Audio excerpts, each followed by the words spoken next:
Assalamualaikum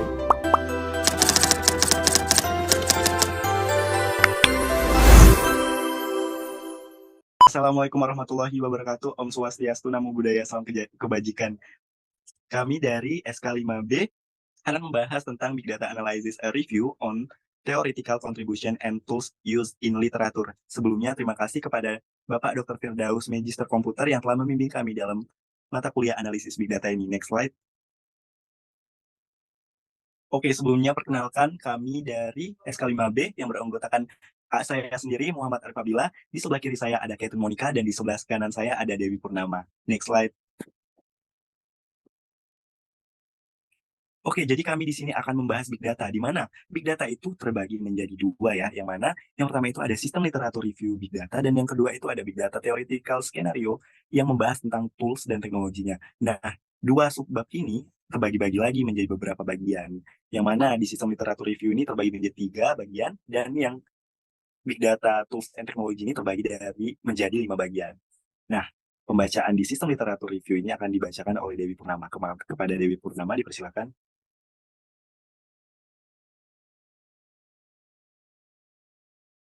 Oke, sebelum itu kita baca ke latar belakang. Dalam jurnal ini membahas tentang pentingnya big data analitik dalam berbagai industri dan bagaimana hal tersebut dapat membantu organisasi dalam menggunakan dan memelihara sumber daya mereka.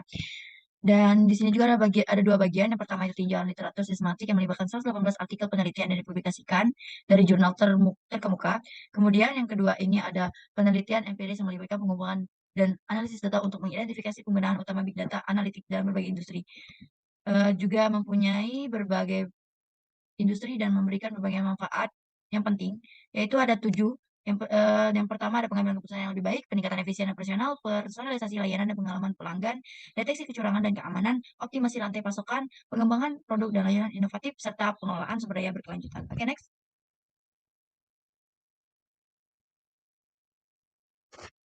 Yang pertama ini ada systematic literature review of big data.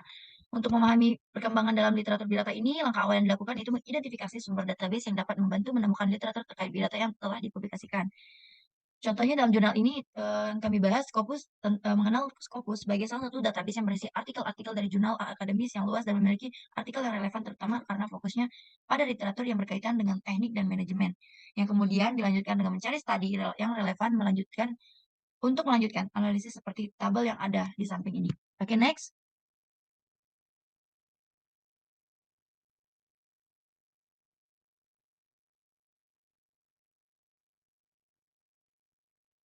Kemudian ada analysis of literature.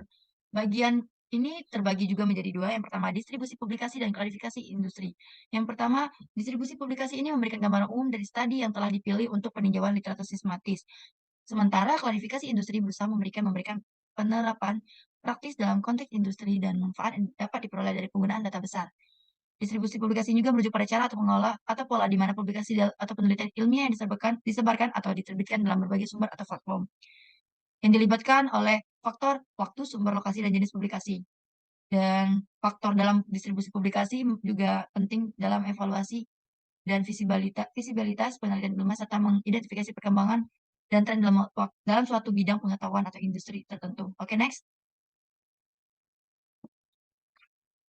Gambar berikut merupakan tahapan proses seleksi studi untuk tinjauan pustaka. Oke, bisa dibaca sendiri dari tabel berikut. Next.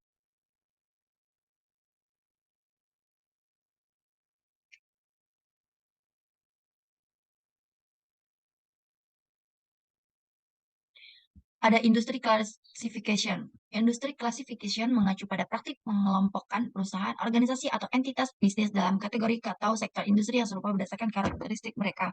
Dalam konteks big data analitik, ini melibatkan penggunaan data besar untuk mengklasifikasi entitas bisnis dalam sektor-sektor industri berdasarkan pola yang ditemukan. Adapun analisis ini digunakan dengan berbagai tujuan, yaitu memprediksi kemungkinan terjadinya krisis, meramalkan permintaan dalam pasar, memantau peristiwa-peristiwa penting, mendeteksi tindakan penipuan, menjadwalkan penggunaan sumber daya yang secara efisien, serta merencanakan perkembangan dan inovasi dalam berbagai sektor industri. Banyak juga jenis analitik yang digunakan dalam upaya memberikan wawasan yang lebih mendalam dari data ini, termasuk data analitik deskriptif yang berfokus pada penyajian data yang jelas, analitik diagnostik yang digunakan untuk pemahaman akar penyebab masalah, serta analitik prediktif yang bertujuan untuk melambangkan peristiwa di masa depan, dan analitik preskriptif yang memberikan solusi rekomendasi yang bisa diterapkan berdasarkan temuan analisis. Contoh kasusnya yaitu ada penilaian kelayakan bisnis dalam perawatan kesehatan dan analisis kinerja sektor industri dalam penjualan. Next.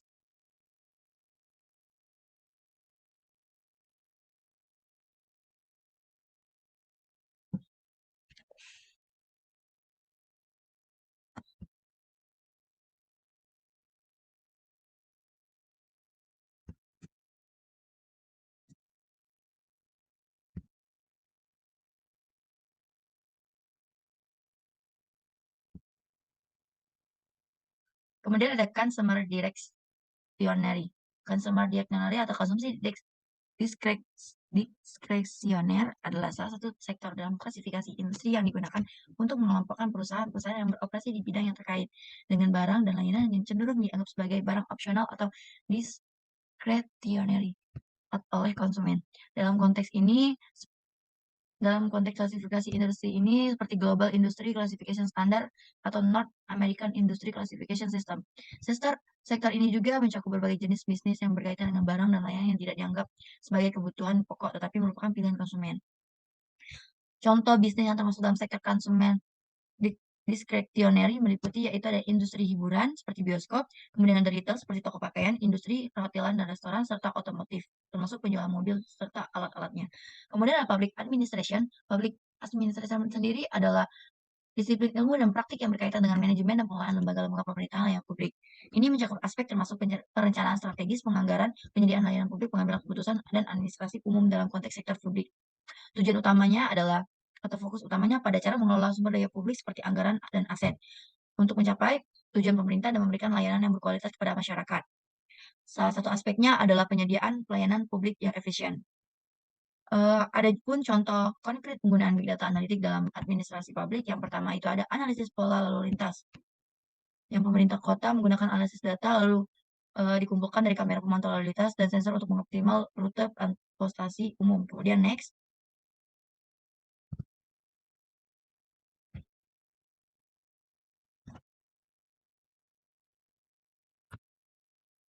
Kemudian ada industrial.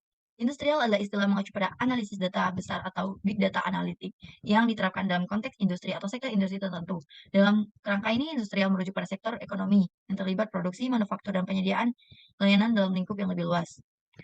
Big data ini juga membuka peluang baru di industri manufaktur yang terdistribusi dan mengatasi masalah besar dengan data algoritma genetika. Rantai pasukan ini dibagi menjadi 4 fase, yaitu sumber pembuatan, sementara penjualan melibatkan pemasaran berbasis lokasi, analisis perilaku pelanggan, segmentasi mikropelanggan, pemasaran multisaluran, dan optimasi variasi. Kemudian ada finansial. Finansial pada big data analitik mengacu pada penggunaan analisis data besar dalam sektor keuangan atau finansial, yang mencakup pengumpulan, pengolahan, dan analisis data besar yang berasal dari berbagai sumber dalam sektor keuangan, yang mempunyai tujuan untuk mendapatkan wawasan berharga yang dapat membantu lembaga keuangan investor dan pemangku kepentingan lainnya dalam mengambil keputusan yang lebih baik dalam memahami tren pasar. Penerapan analisis ini ada beberapa aspek. Yang pertama prediksi dan proyeksi, yang kedua manajemen risiko dan manajemen risiko, yang ketiga itu penipuan dan keamanan, yang keempat personalisasi layanan keuangan, yang kelima kepatuhan regulasi. Data keuangan yang besar ini merujuk pada data keuangan yang memiliki beberapa karakteristik khusus, yang mana data keuangan ini mengacu pada yang besar, yaitu tidak dapat ditangani, disimpan, dikelola, dianalisis, dan dieksploitasi dengan cara konvensional atau volume data yang heterogen dan tidak terstruktur yang tidak dapat diproses secara efektif pada sistem tradisional, serta perdagangan yang berfrekuensi tinggi hasil data keuangan, serta menganalisis big data dan akan membantu lembaga keuangan meningkatkan kinerjanya. Yaitu next.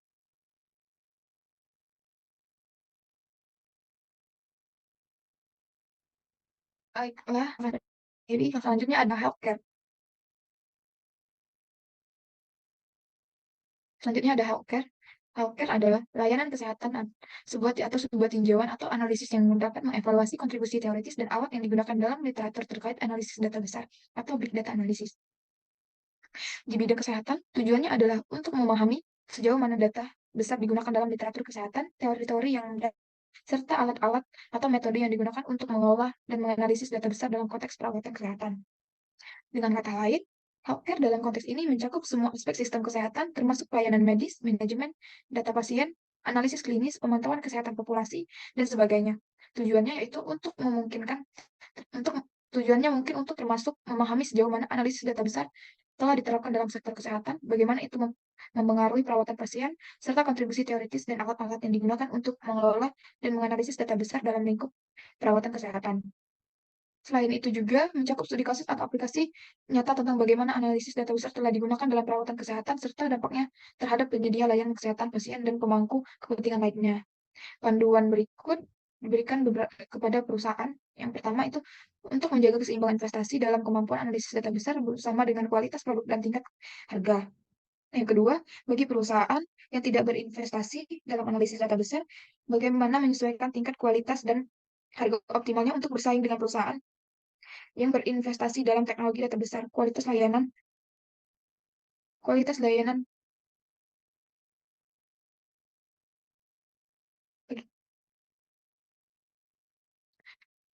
Next.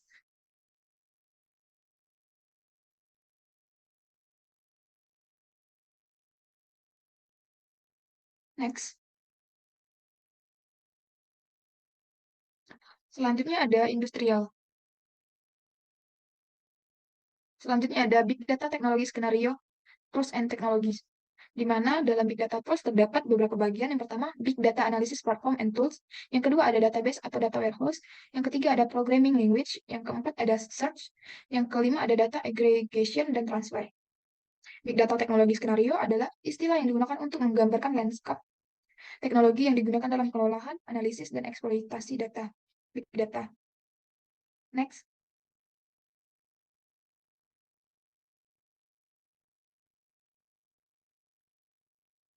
Selanjutnya ada Big Data Analysis Platform and Tools. Nah, pada Big Data dan Analysis Platform and Tools ini membahas platform-platform yang digunakan untuk menganalisis kumpulan data besar, termasuk data terstruktur dan tidak terstruktur, dengan tujuan menemukan pola tersembunyi, tren pasar, dan informasi berguna lainnya yang dapat membantu organisasi dalam pengambilan keputusan bisnis. Di dalam kategori ini terdapat berbagai alat atau perangkat yang digunakan untuk tujuan tersebut, di antaranya pertama ada Hadoop. Hadoop merupakan suatu kerangka kerja sumber terbuka yang dikembangkan oleh Apache yang secara luas digunakan untuk menyimpan basis data yang terdistribusi dari sejumlah besar komputer. Next.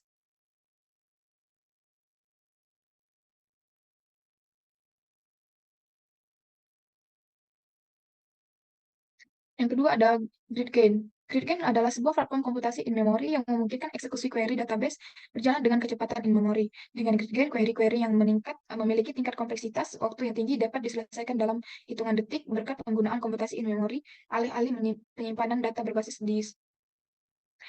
Platform GridGain telah digunakan untuk mengkelompokkan dokumen teks di lingkungan code dengan menggunakan algoritma Growing Hierarchical Self-Organizing Maps. Yang ketiga ada MapReduce. MapReduce merupakan suatu sistem yang digunakan untuk melakukan pemrosesan secara paralel pada sekumpulan data yang besar. Dalam kerangka MapReduce terdapat dua fungsi utama, yakni map dan reduksi. Fungsi map digunakan untuk memproses kumpulan data berkas guna menghasilkan pasangan kunci nilai perantara dalam skala paralel sesuai kebutuhan. Hasil dari fungsi map adalah pasangan kunci nilai, sedangkan MapReduce untuk setiap kunci melakukan iterasi pada daftar nilai yang sesuai. Fungsi MapReduce memungkinkan paralelisasi di antara kunci-kunci yang berbeda, namun tidak dalam satu kunci. Yang keempat ada HPCC. HPCC atau High Performance Computing Cluster adalah suatu sistem komputasi besar berbasis sumber terbuka yang digunakan untuk menganalisis big data. Platform ini juga dikenal sebagai superkomputer analisis data dalam konteks pemerintahan. Yang kelima ada Apache Storm. Apache Storm adalah sistem komputasi terdistribusi real-time yang dapat diukur, tahan banting, dan dapat diperluas dan efisien. Ini adalah proyek sumber terbuka yang sangat cepat, mampu memproses lebih dari 1 juta rekaman per detik per node pada klaster berukuran sedang. Next.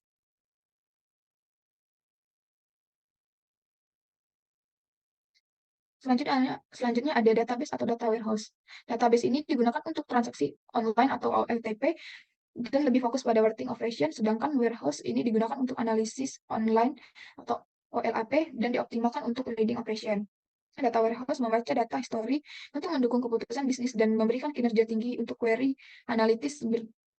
Berikut adalah beberapa contoh alat yang termasuk dalam kategori database dan data warehouse. Yang pertama adalah ada Cassandra. Cassandra dikembangkan oleh Facebook untuk penggunaan pencarian surau dan dapat digunakan untuk menyimpan data terstruktur yang terdistribusi di berbagai server.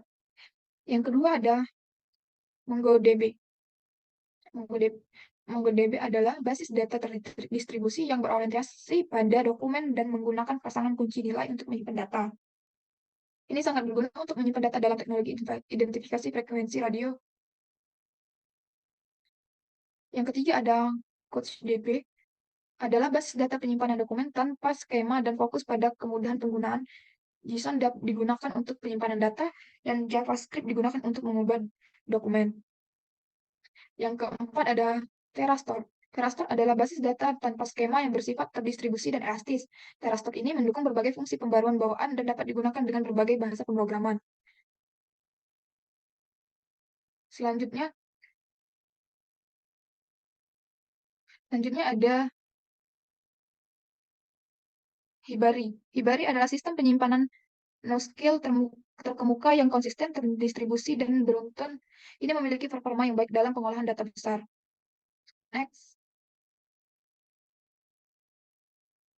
Selanjutnya ada Hypertable. Hypertable dirancang untuk menangani masalah skalabilitas yang tidak dapat ditangani oleh basis data relasional tradisional. Hypertable ini adalah basis data NoSQL sumber terbuka yang konsisten. Selanjutnya ada Hive. Hive adalah alat infrastruktur gudang data yang digunakan terutama dengan data struktur. Kemudian ada Infinispan. Infinispan adalah sebuah sistem basis data yang memiliki distribusi, beroperasi di memori atau in-memory, dan dapat menggunakan format kunci nilai. Selanjutnya ada HBase. HBase adalah model data yang digunakan untuk mengakses data dengan cepat dan mirip dengan model Google Bigtable. HBase digunakan untuk mengelola data terstruktur dan terstruktur serta melakukan analisis data. Selanjutnya ada Neo4j. Neo4j adalah sistem basis data berbagai graf yang digunakan untuk di dalam berbagai aplikasi seperti jaringan sosial, sistem rekomendasi, bioinformatika, dan sinaptik. Neo4j memiliki kemampuan baca tulis yang cepat dan tetap menjaga integritas data. Next.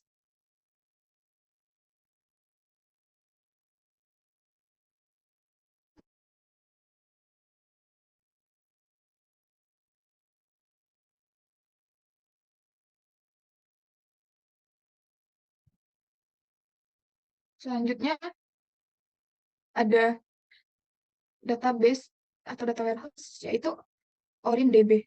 OrinDB adalah basis data graph and NoSQL yang bersifat scalable, berkinerja tinggi, dan terdistribusi. Basis data ini mendukung 3 mode. Yang pertama, tanpa mode dengan skema penuh dan campuran. Selanjutnya ada FlowDB. FlowDB adalah basis data graph terdistribusi yang bersifat toleran terhadap kegagalan dan open source. Basis data ini digunakan untuk mengelola graf jaringan yang luas tetapi dangkal. Selanjutnya ada Riak. Riak adalah basis data nilai NoSQL yang dapat didistribusikan dengan replikasi di berbagai pusat data. Selanjutnya ada InfoBright Community Edition. InfoBright adalah basis data relasional berorientasi kolom basis data ini umumnya digunakan untuk memproses data yang dihasilkan oleh mesin. Dan yang terakhir ada Redis. Redis merupakan server penyimpanan data berstruktur yang berbasis memori dan open source. Redis memetakan kunci ke jenis nilai dan menyimpan seluruh dataset dalam memori.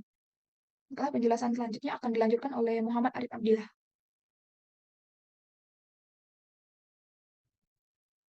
Baik, selanjutnya kita akan membahas programming language, yang mana ini itu adalah bahasa pemrograman. Nah, bahasa pemrograman ini sangat penting karena digunakan dalam konteks big data. Nah, dalam konteks big data ini digarisbawahi bahwasannya bahasa pemrograman itu digunakan dalam analisis big data yang mampu menangani sejumlah data kuantitatif dan kualitatif, dan juga harus menyediakan perpustakaan dan kelas yang mudah diimpor. Nah, berikut ini adalah bahasa pemrograman. Macam-macam bahasa pemrograman. Yang pertama itu ada PIC atau PIC Latin, yang mana ini adalah bahasa tingkat tinggi yang digunakan dalam analisis aliran data. Nah, ini tuh digunakan untuk menganalisis data baik dalam satu node maupun berbeda-beda node. Nah, kemudian yang kedua itu ada Python.